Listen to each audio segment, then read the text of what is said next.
Salut à tous, je vais vous présenter la Bose Sunlight Mini 2.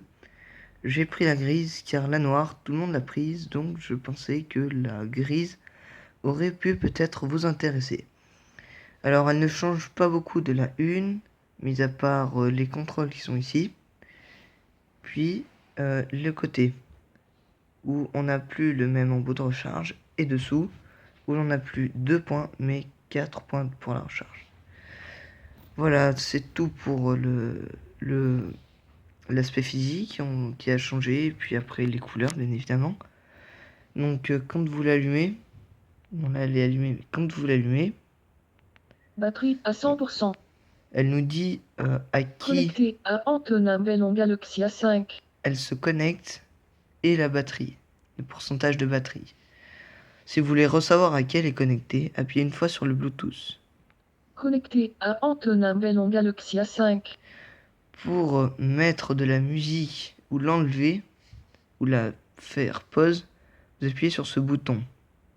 Je ne vais pas le faire car je suis en train de filmer, donc je ne peux pas mettre de la musique en même temps.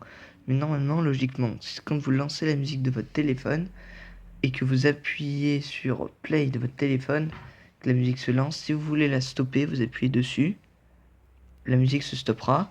Si vous réappuyez dessus après, la musique se remettra. Pour ressavoir le pourcentage de batterie, il faut appuyer pendant 3 secondes Batterie à 100%. et elle nous dira les boutons volume plus et moins. Alors je vais vous dire quelque chose que c'est pas trop décrit. Quand vous appuyez pendant 5 secondes sur les boutons volume plus et moins, ça va changer la voix. Enfin, ça va faire ça. Instruction vocale désactivée.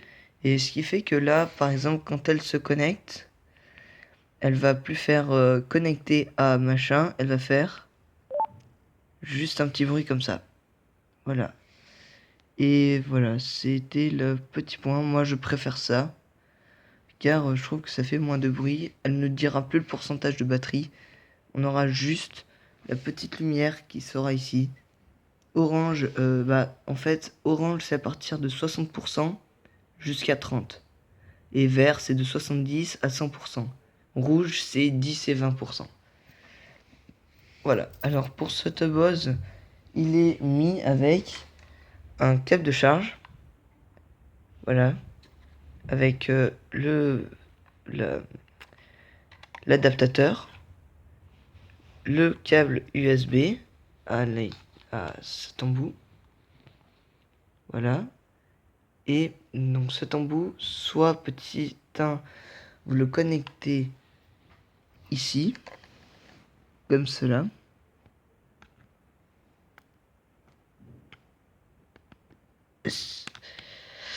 Voilà, comme ceci. Soit petit 2, vous le connectez au socle qui est livré avec. Voilà, vous savez tout. Donc voilà, soit petit A le socle, soit petit B la Bose. Et après, voilà, vous le connectez comme ceci. Puis après, vous posez votre Bose.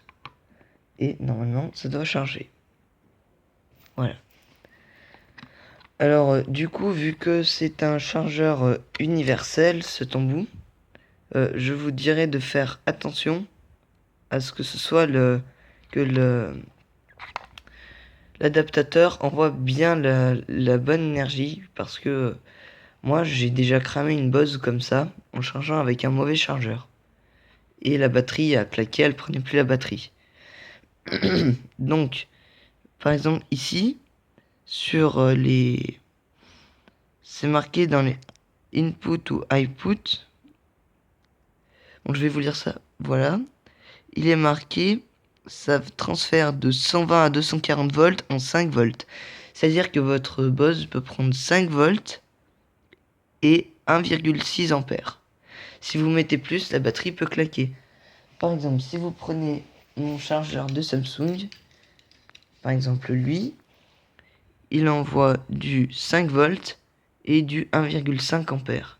Donc je pourrais charger avec ça parce que c'est plus la... On a des chiffres plus petits, donc ça n'abîmera pas la batterie. C'est des chiffres plus gros qui pourront abîmer la batterie de cette Bose. Au niveau de ce qu'elle a à l'intérieur, désolé pour le doigt, au niveau de ce qu'elle a à l'intérieur, bah, c'est plutôt pas mal. Elle tient 10 heures, entre 9 heures et 10 heures suivant la puissance du son.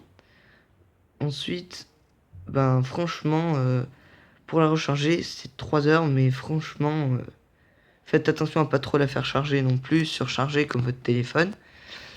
Ensuite, ben, les haut-parleurs forcément sont nickel, médium aigu et médium aigu. La basse, c'est un petit détail qui est peut-être cassant. La basse, en fait, elle reproduit très bien, elle ne sature pas. Mais au bout d'un moment, elle ne va plus du tout suivre par exemple, quand les médiums et aigus vont être à 100%, la basse va être à 70% et elle pourra pas monter au-dessus. Car elle n'a pas assez de puissance, elle n'est pas assez puissante.